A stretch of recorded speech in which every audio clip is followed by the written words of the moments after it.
Harry Bell. He's online. He's online. He's online. Way to go, Harry. Wait at us. He fell helping someone out of an Uber and broke his neck. And he's in a collar for like 8 weeks. This was back in December. But one of the things I didn't realize, he also, when he fell, he busted his face all up. So he won't be back with us for a while, but there he is. Harry. Think about it. So with that, let's go to God in prayer.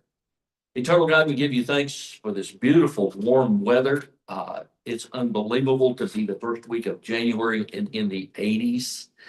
We know the weather's going to change this weekend, and we celebrate that also. We give you thanks for this club, for the successful conclusion of our bell ringing program in December last year, and for the work that we continue to do in the community. We ask your spirit to be upon us, to bless our food, to bless our work, to keep us in your peace. In the name of Christ. Amen. Thank you, sir. You may be seated. Oh, no, we have a pledge, sorry. Yeah. I don't have Patty is leading us in the pledge. Sitting down. Please join me in the Pledge of Allegiance. I pledge Allegiance to the flag of the United States of America and to the republic for which it stands, one nation, under God, indivisible, with liberty and justice for all. Now you may be seated. Sorry, it's been a few weeks. I'm a little rusty. Donna is here to introduce our guest. Our guest today is Eddie Weaver. Welcome. Potential member. My friend Eddie Weaver, he is a member of the Sunrise Club and can't do mornings anymore. And so he's looking to join our club. He's been a good friend of mine for a while. And the reason why I can't do mornings anymore is he got married just a few months ago. I would think we have all official, but this is one of the really fine young men that you could ever, when you get to be my age, most of your friends start dying off, so you got to make younger friends. Keep that continuity. So welcome to Eddie. Thank you. Yay. Being here, Eddie. Thank you guys. Patty, would you like to share any information about bell ringing? Yes. Got a bunch of dickling. I want to thank every one of you. I can be here for that. Well, but see, you're not on. Yeah, you're not. That's okay. I'm gonna be on the screen. Very much to hear you. The world's saving. Sorry, that's not wrong. Gary, they made me come up here so you could see myself. I hear it. Giving you a thumbs up all time there. We're not going to hear finals today. In 2 weeks, we'll have the major here. We did very well. And I want to thank each one of you because we just had a good turnout. And Ivan, would you just tell you went to a Salvation Army meeting. Would you say what the major said about Rotary, please? Yeah, the first of all, this year was a huge success for the whole keto ringing. One of the things that she mentioned, she complimented the Las Colinas Irving Rotary group, said there was absolutely overwhelming support from our program, that we literally ran from sun up to sundown every single weekend, and she was just overwhelmed with appreciation. She hadn't seen that amount of participation from any program in some time, so she wanted to thank everybody. So that was the what is. Yeah, actually. Maxie. Yeah. Very good, very good. So we'll have that announcement in a couple of weeks at our next meeting, and the distribution of the cute little bells. Some people collect those. And so I want to thank each one of you. And also we had a couple of people from the Convention Bureau who worked, and really appreciate that too. And the people who had their families, and just everybody. Thank you so much. And we need to give a huge thank you to Patty for organizing all. Patty worked really hard, making sure all the slots were filled and people were showing up, and we really appreciate the work you put into it. Yeah. Lauren, I second the nomination for Patty to do it next year as well. I agree, that's a big job. What she did is a big job. It is, and she gave very detailed instructions to everyone and made sure everybody knew what to do, and so we just really appreciate everything you put into it, Patty. Don't forget, we're putting together a basket for the Rotary International Gala, and that's gonna be held in February. I know Max mentioned, and sorry I didn't get a chance to talk to you beforehand, but you mentioned that Crystal had some connections. I'm gonna check, things have changed there at the Gilbert Center. I'm not really lunches anymore. That's what Kathy just said. I don't know what our ability is going to be.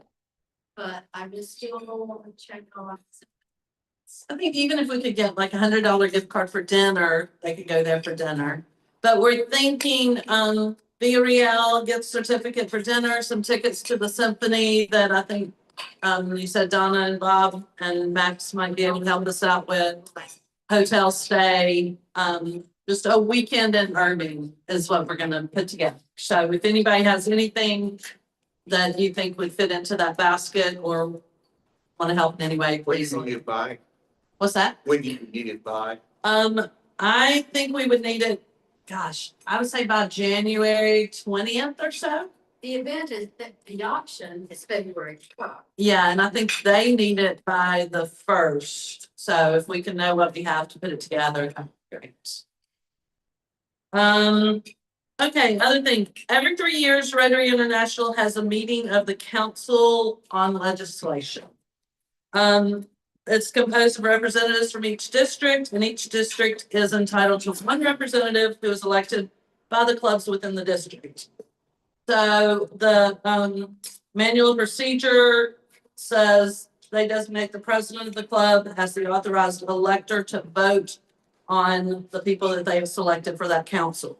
Are y'all okay with that? With me doing that, or does anyone want to do it? I'm okay to do it too. Okay, well, then I will let Max do it if y'all are okay with that, because you know more people than I do within it. So I would love for you to do it. That was another thing I was gonna talk to you about. So, perfect. Thank you. Thank you. Okay. Next week, we do not have a meeting. We're gonna do our social at Lamberti's on Tuesday at 4:30. So hopefully all of y'all can make it out there. They're saving us a spot, and should be a lot of fun. You send an email with that address, please. We will. Thank you. Absolutely. Today is the last day we are collecting bucket money for the servers. We have 2 primary servers that take care of us. So if y'all want to donate to the bucket money, that would be fabulous.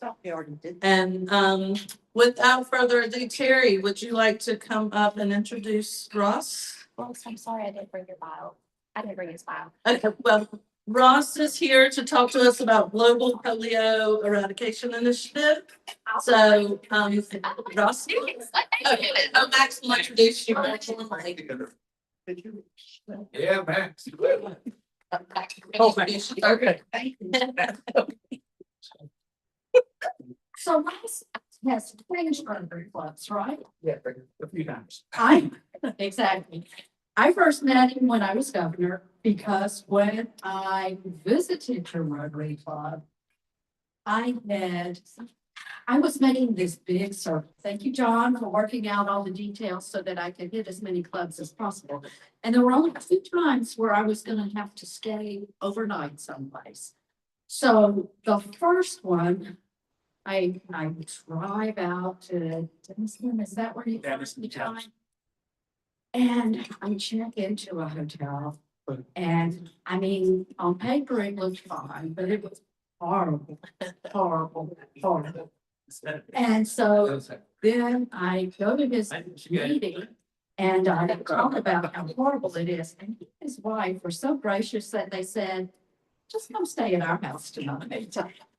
And I did. The hotel, I had plenty to complain about, so there was no problem getting out of the reservation.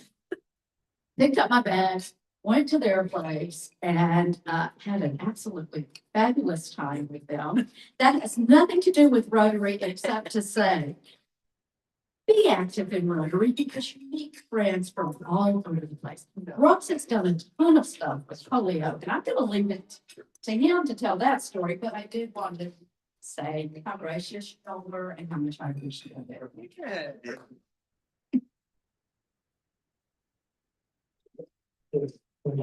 So during the summertime, the pool was open. We had a nice time out there and really enjoyed it. Yeah, I'm Ross Rolirad. I'm your District 5810 Polio Plus Chair for till June, and then someone else is going to take over. I'll talk about that in a minute. But how many people here can tell me how long we've been fighting polio? Rotary's been fighting polio. Since day Anybody? one. Since day one. Yeah. That's cheating a little bit. Yeah, it's been over 4 decades. I mean, actually, we started back in '79. I'll get into that with the presentation. Oh, reserve. There we go. Yeah.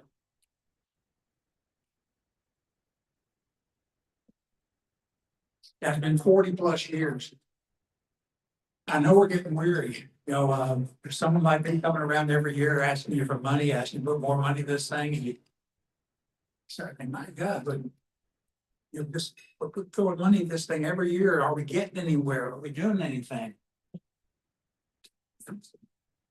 This is a hard truth that we have to face.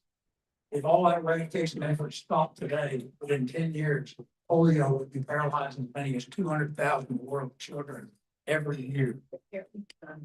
And we made some amazing accomplishments over these 40+ years too.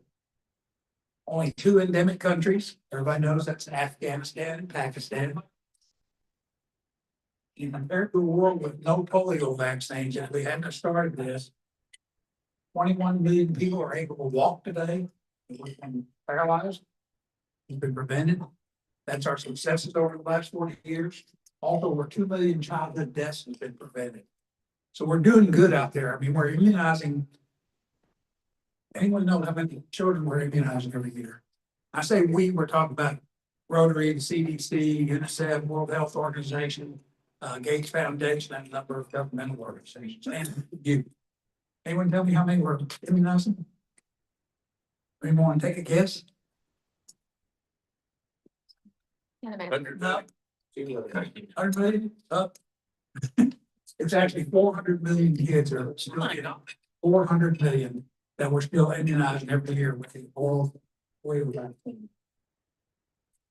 That's using 50 million volunteers around the world. And they know what the plus is in polio plus. Answer right here, worldwide health clinics that were started because of the polio eradication effort. There are clinics all over the world. In fact, a few years ago, it was one of the clinics that was started because of polio, because they're out there analyzing water samples, spill samples, everything, looking for the virus. That case of Ebola in Africa, and it was one of these clinics that detected that, and they were able to take care of it quickly. I've got on the left, there's a young lady that's had a smallpox virus. That's what it looked like. We eradicated that virus back in 1980. 1979 was the last case. 80 was when it was eradicated. We can do this. That's the only other virus that's been eradicated worldwide with smallpox. We can do it with polio. That's the polio virus you're looking at here. So what is it? It's a virus that enters the body through the stomach, reproduces in the intestines, moves into the bloodstream and throughout the body. May cause paralysis, usually out of 1 of every 200 that get paralysis. And sometimes it affects the base of the brain, causing paralysis of the respiratory centers. That's when, way back when, we ended up in an iron lung. Now it causes the pressure of them. Polio facts. There's no cure. Mainly affects children aged under age 5. In fact, those 400 million kids who are vaccinated every year are 0 through 5. The only treatment is prevention. And the tool for prevention is vaccination. And until polio is ended forever, every child is at risk. So they are playing right away. It's been around a long time. That's a carving, they're carving from 1350 BC. You can see the priest there, the withered leg and the cane, suggesting that polio has been endemic for thousands of years. Little history of it. First picture upper left there. They had a polio epidemic in New York back in 1916. People were scared to death. I mean, they couldn't go out, you couldn't associate with others, you know. It was, people were leaving the state and going to the countryside just to get away from it. They don't know what caused it. They just know it was happening to kids. They're seeing their friends. And it happened to them. 27,000 were paralyzed and 9,000 died. 1921, I was talking about 0 to 5 mainly affected, but FDR got polio at 39. And he was instrumental in opening up Warm Springs where they, that was a good therapy, I guess, and there were different appliances they made to the polio victim. But again, that's all they could do is treat the symptoms. 1932 was the earliest iron lung. That picture on the right over there. Imagine your child going out and playing and coming home, taking a shower, going to bed overnight, starts getting severe headaches, starts vomiting, starts feeling pains all over his body, and next morning he tries to get up and falls on the floor. That's how fast polio could attack. There was parents taking their child to the hospital. And the day before, he's just a normal kid out playing. A bunch of homemade iron lungs there. 1943, the Salk vaccine trial started. 1946, there's what they call the Iowa epidemic that built up where in that state alone, they had 3,500 cases of polio. And urgent shipment of an iron lung from Detroit down to Iowa. Yeah, soon there were reports of lungs like these. The iron lung was invented in 1927, largely replaced by the positive pressure ventilator in the 50s. Everybody knows about the positive pressure ventilators. That's during the COVID years. We got very familiar with that. Hopefully nobody works with it. 1952, we had an epidemic here in the States. Well, 350,000 annual worldwide were getting polio, and we had 58,000 cases here in the USA. 21,000 paralyzed, 3,100 dead. That picture always gets me because that's somebody's daughter, that's somebody's granddaughter, and she's in the iron lung.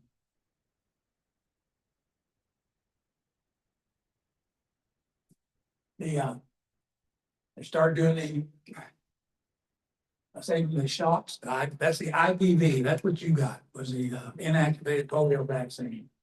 And 1955, the Salk school vaccine started. That's the IVD. I'm glad this IVD. If you can read that blackboard from here, it says making history. We are among the first children ever to be given polio shots. And we are making history today. We are very lucky, and indeed they were.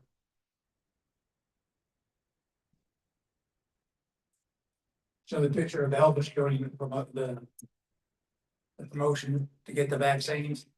That's boy, it's used all over the world, whether it's singers or soccer stars or whatever. When they can get somebody up there that's well known to the whole population, they'll take a shot and everybody else falls in line. 57, Dr. Sabin developed the oral vaccine. And I know there's a few of you here remember getting those sugar cubes with a pink dot on it. That was the, that was the polio vaccine. That was the oral polio vaccine. And there were no anti-vaxxers at that time either. So how did this whole effort start? 1977, I mentioned a while ago, that was the last case of smallpox. 1979, there was a polio outbreak in the Philippines, and some Philippine clubs got together and said, let's do something about this. They got a grant from Rotary International, a 3H grant, and they started, and by 1985, they had eradicated polio from the Philippines. I mean, major deal.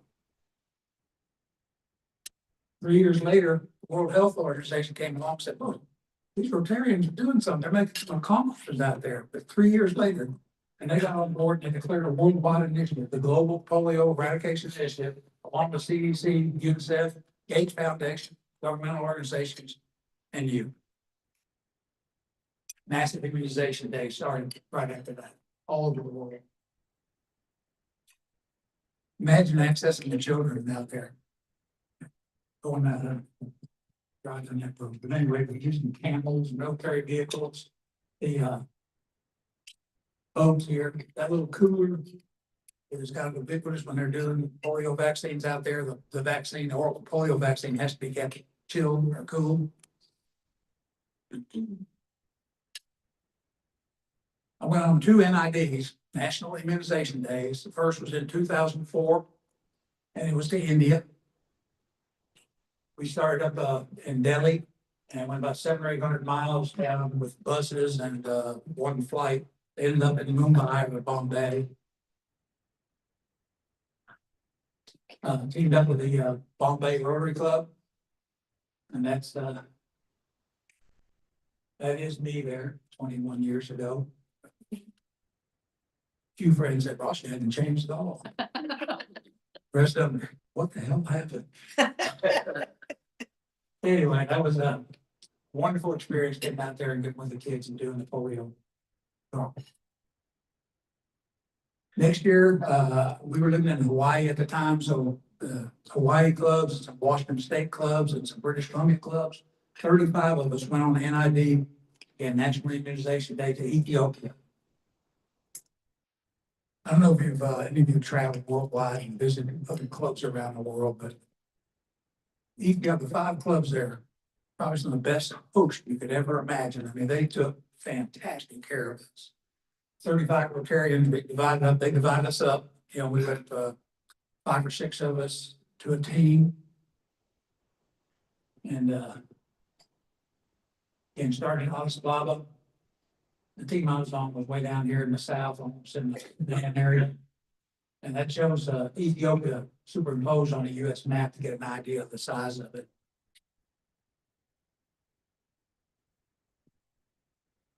That's what we got encountered there. That's the typical one. We went down 4-wheel drive down paths and call them dirt roads, a lot of them were just paths to get to these villages. That's a typical village home there. Stick, straw, and dung. That's a construction road. No lights, no water, no sewer. It was an experience. They're even giving me 2 polio drops, all polio drops to the child. Some other pictures from Ethiopia there. On the upper left, that's a road record from the University of Addis Ababa. I was our district governor at the time. That was a Hawaii district. When we got through, we had to mark the child and the village. We marked on a tree or some prominent place in the village. They use a gentian violet solution. If you ever use that, you know it doesn't wash off very easily. You put their finger in it. And we had to do that for a couple of reasons. One, the next day or the next couple of days, another team would come by, make sure we got all the children in there. The other reason was when we had long lines, they'd get their 2 drops. They'd love the attention. They'd run around, get back in line, wanting to get 2 drops more. I mean, they've been done it all day long. If they love the attention. Kids are kids. So how we do? This is in Ethiopia. 35 Rotarians with a little help from 120,000 volunteers and 15,000 health workers. We immunized 17 million children there in 3 days. Wow. 17 million. When we finished this was my second experience on NID, but it also cemented things with me, and that's where I wanted to stay involved, because that's what, if you ever go on one of these, you kind of owe it to the whole program to come back and spread the word and let other people know about it, advocate for it. Now, that was we visited a number of places. We visited the AIDS hospital in Ethiopia. This was Cheshire Home, where they would treat polio victims. Kids would come in here as crawlers, literally could not stand up, could get up. They literally crawled and rolled on the ground, pulling their withered legs and stuff like that with them. It's, I mean, pitiful and heartbreaking to see. What they do is, when the leg atrophy, they try to straighten it out as much as they can. It hurt the child, right? It's painful, but they straighten it out and put it in a cast. And then, what, weeks or months later, it gets where the kid's used to that and his legs down a little straighter. They go back in, the rollers in there and cut it behind the knee, put some shims in there, spread it out a little bit more. That was, I actually got to help the doctor there. I was putting some plaster on that young lady. The only issue with this Cheshire services is the kids sometimes didn't want to leave, didn't want to go back to their villages. You saw the villages earlier, nothing there. So our eradication progress, the Americas, the last case was 1993. Eradicated 1994. You can see all the dates there. Africa was just eradicated finally in the year 2020. I put down 2020 now. That's my hope. And I think we can do it. And I'll cover that in a few minutes because there's certain things happening on the vaccination side that are game changers. I mean, it's really, I'm excited about what's happening out there.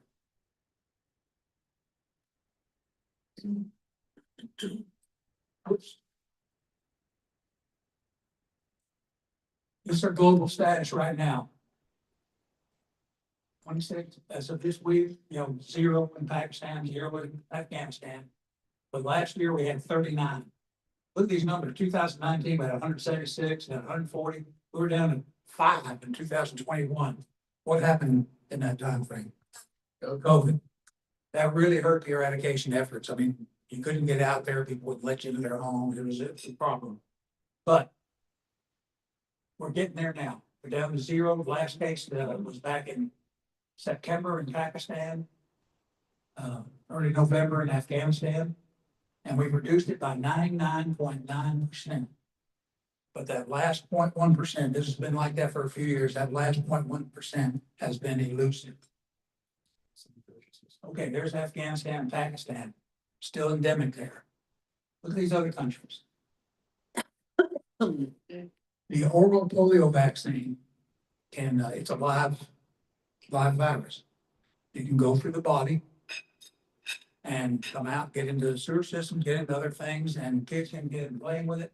We've had 683 cases of variant polio virus. That's a circulating vaccine-derived polio virus. I have trouble getting it all out. But 683 cases of that variant. So let's talk vaccines. Higher income countries, again like ours, we're using the inactivated polio virus vaccine. Others have relied on the weakened live polio virus that's easy to administer by mouth. The IPV, it's injected, right? It's needles. You can't really go around to all these places in the world with needles and syringes and vaccinate all these kids, even if you had the vaccine. So the oral polio vaccine works. Neither one is capable of giving someone a case of symptomatic polio, except for the variants that develop through the body and getting into systems. A lot of advances have been happening. This is just some on the polio vaccine. 2021, they started using a novel oral polio vaccine that was much less likely to mutate, reduce the risk of the circulating vaccine-derived polio virus. And that was under a World Health Organization emergency use listing, EUL. So that was, but there's been advancements going on all the time, and there are today. These are some vaccination advancements. You don't need to read those, but it's new vaccines, new analyzing methods and things up there. But that asterisk on the side, these are all through grants from the Gates Foundation. The Gates Foundation has been doing yeoman's work in this thing and eradicating polio. So this is what I'm excited about. And the little device is using right there, that's called PharmaJet. It's from a company called PharmaJet Tropos. They're in Colorado. They just started using these in Pakistan in March of last year. I think they got 20 million of them in use. And they are amazing because what they do, you see that FIPV, that's a fractional dose of the inactivated polio virus plus the oral polio virus. You're using both with this thing. By fractional, I mean 1/5. This thing injects it right into the dermis and it's painless. When it goes into the dermis, it's very effective. It takes 1/5 of the normal vaccine. That's what the device looks like. Delivers a spring-powered injection in a tenth of a second. I watched a video of a child that was maybe a couple months old getting this shot with this thing, and they did it, and there was no reaction. It's like it didn't happen. It was painless. No needle, no external power source. As a precise dose and depth, easy to use, reduces pain, eliminates the needle risk, highly acceptable. It's been accepted. I mean, 85% of people out there, this is the greatest thing since whatever. It improves coverage, and they can get out there and get more kids. And it's World Health Organization pre-qualified. So they're using it because it's pre-qualified by them. And we got a number of organizations involved in this. Again, I mentioned CDC, UNICEF, and all these, and that's good. But every one of these organizations have their own bureaucracy. So things don't happen fast. They just don't. Everybody has certain interests. They're out there doing other novel methods. And so they're kind of competing for be the one that comes up with the best way to eliminate polio. Consequently, things don't happen that fast. I've talked with Paul LeBar, and he's a vice president with Armajet up there. I'm hoping to make this known throughout Rotary, one way or the other. I'll be submitting some articles to Rotary magazine and however I can get it out there, because I think this is truly a game changer. Again, the IPV, when using this device, the fractional dose boosts the mucosal immunity. That's the intestinal lining and things. That's where the polio virus grows and protects the individual, while the oral polio vaccine prevents transmission. So it's kind of like a twofer. You're getting them both ways. And what they'll do, if they start using this, there'll come a day where then they quit using the oral polio vaccine and just go to the inactivated polio vaccine, and they'll be just like us. We don't have to worry. I said with that slide there, those kids, the smiles. Oh, they just stand up. I didn't have our new next year, Harsha Manani. She's a member of the Allen Noon Rotary Club. She's born in India at 18 months. She got polio and is now suffering from post-polio syndrome. It's real. Does anybody know anybody that's had polio or? Okay, that's good. But there's one in our club. Brian McPherson's in our club, and he has post-polio syndrome.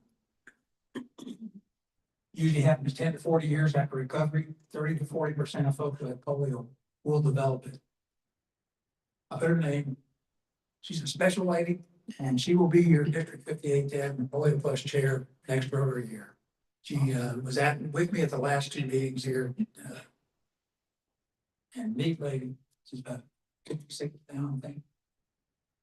She'll be effective. Typical symptoms: weakness, fatigue.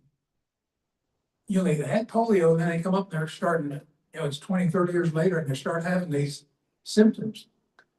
For a long, long time, post-polio syndrome wasn't diagnosed. It was something the polio victims got together and they said, yeah, I've got the same problem. And they finally identified it and called it post-polio syndrome. That's all the things they have to live with. I mentioned the NIDs on my own. And if you ever have a chance to go on these, being with the kids and doing the vaccinations is so special, but it's also, you're in another country, take advantage of it. And so I got to take advantage of it. Got to visit the Taj Mahal in Agra. There's some, did a presentation over Grand Prairie Club, and there's a lady over there that just signed up to go on starts next, in a few weeks. Get back to India. Got to ride some elephants over there.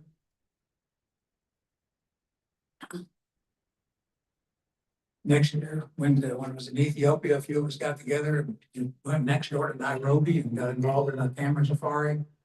And that was a once in a lifetime experience. Those are all my pictures. The folks we are this close to eradicating polio. And what's our role? Advocate, create awareness. That's what I'm doing here today. This is where you come in. Provide funding. Way I'm promoting here, if there's some different forms on the table there, Rotary Direct. That's what the form looks like. All you gotta do is check the box there, Polio Plus, and how often you want to do it, monthly is recommended. If your club did this is your Irving Las Colinas Club, we got 53 members.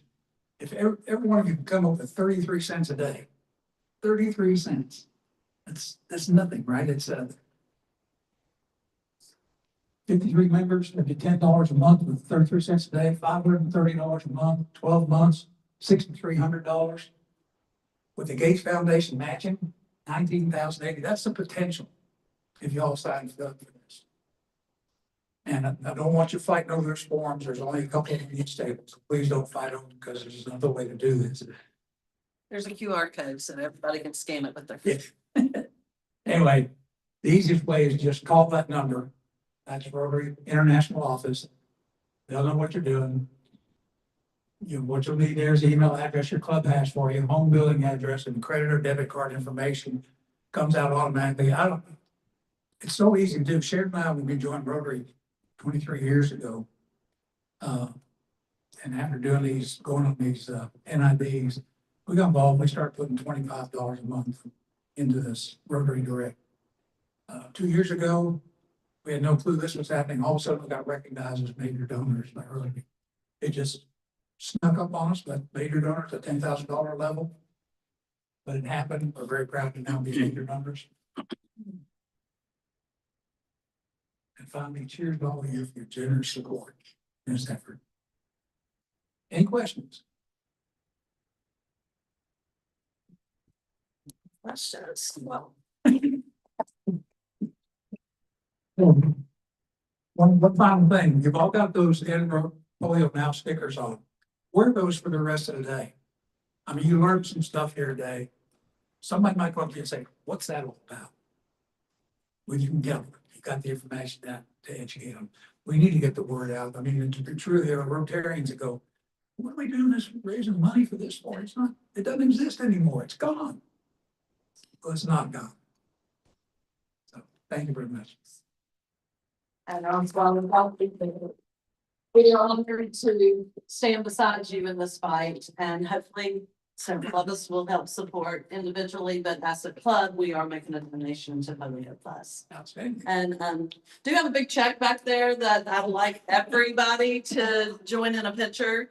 But we'll do that at the end. How about that? Okay. So Ross can finish his lunch and we can wrap things up. Yeah, that's, okay. Thank you very much, and we're happy to support you in this. All right, we've got, let's see. Can somebody ask Jose and Adane to come out? Adane, and is Jose back there too? Yes, please. Okay.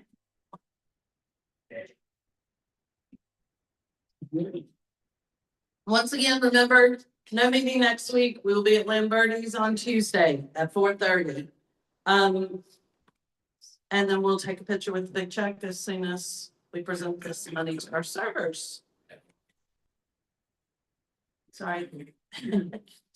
How did we do in raising money for it? Donna, do you have that?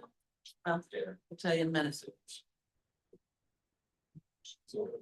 Gentlemen, we are thrilled that y'all take such good care of us every week when we come here.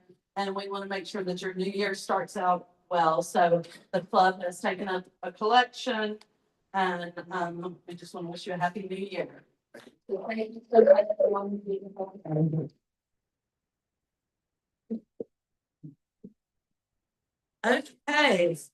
any announcements before we wrap up? If anyone has pictures that were taken during the bell ringing, would you please, well, let me ask, hey, Jordan? If I organize it, can you put it so we can show it in a couple of weeks? Yeah. Okay, so, what's the best way if they send it to me, email or text? Either, Either way, yes. okay, if y'all haven't already sent it, I know I've gotten it from Ivan, but please send it to me, and we'll get it so we can have it as part of our presentation, in 2 weeks. Okay. Any great. pictures of the bell ringing, no Pictures matter of- how ridiculous they are. Pictures of bell ringing. And just so you know, we did collect $242 each for each of the. So that's fabulous. Thank y'all for your contributions to that. Donna, will you lead us in the four-way test, please? Wait, that's the thing, say, or do first, It is true. second. Well, they're all concerned. Well, goodwill and friendships Fourth. will be beneficial to all concerned. Thank you. And everybody, please come up so we can get a picture with